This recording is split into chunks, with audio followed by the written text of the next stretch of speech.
Hello दोस्तों, मैं मुकुंद हूं और मेरे चैनल मुकुंद बायो मीडिया पर आपका हार्दिक स्वागत है।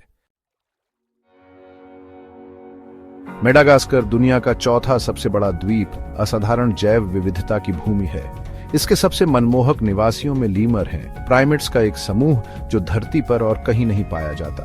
अपनी भूतिया आवाजों और आकर्षक रूप के साथ वे इस द्वीप राष्ट्र के अनूठे विकासवादी इतिहास का प्रमाण है।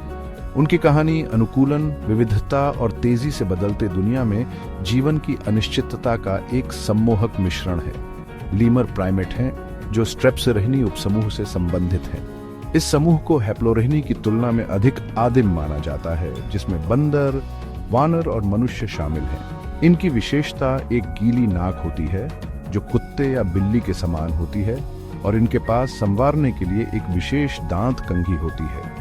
पैतृक लक्षणों का यह संयोजन प्राइमेट्स के शुरुआती विकास की एक झलक प्रदान करता है, जिससे लीमर हमारे अपने विकासवादी अतीत की एक जीवित कड़ी बन जाते हैं। लीमर अनुकूलन की एक चमकदार श्रृंखला प्रदर्शित करते हैं, जो मेडागास्कर के विविध आवासों में उनके विकास का प्रमाण है। पूर्व के वर्षावनों से लेकर दक्षिण के शुष्क कंटीले जंगलों तक प्रत्येक लीमर प्रजाति ने अपना स्थान बना लिया है।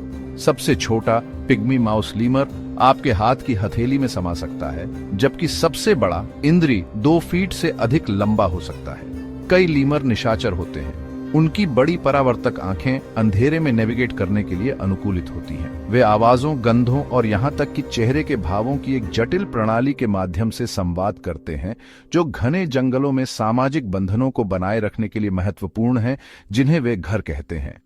उनका आहार भी उतना ही विविध है।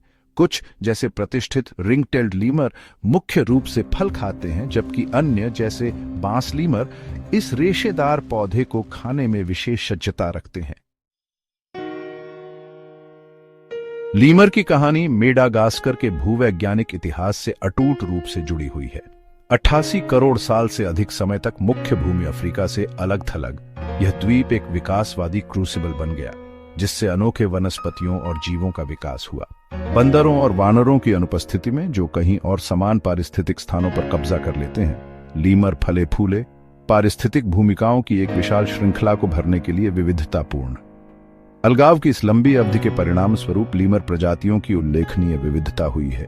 वर्तमान में 100 से अधिक प्रजातियों और उप प्रजातियों को मान्यता प्राप्त है, जिनमें से प्रत्येक की अपनी विशिष्ट विशेषताएं और अनुकूलन हैं।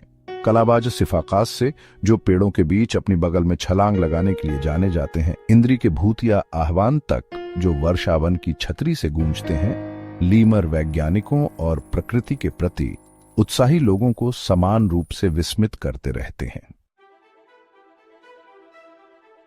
दुख की बात है कि इन उल्लेखनीय प्राइमेट्स का भविष्य अधर में लटका हुआ है।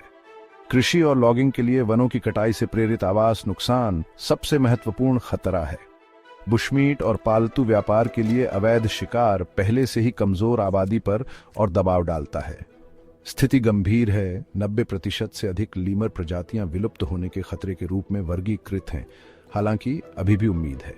स्थानीय और अंतर्राष्ट्रीय दोनों तरह के संरक्षण संगठन शेष वनों की रक्षा, अवैध वन्यजीव व्यापार का मुकाबला करने और लीमर की दुर्दशा के बारे में जागरूकता बढ़ाने के लिए अथक प्रयास कर रहे हैं।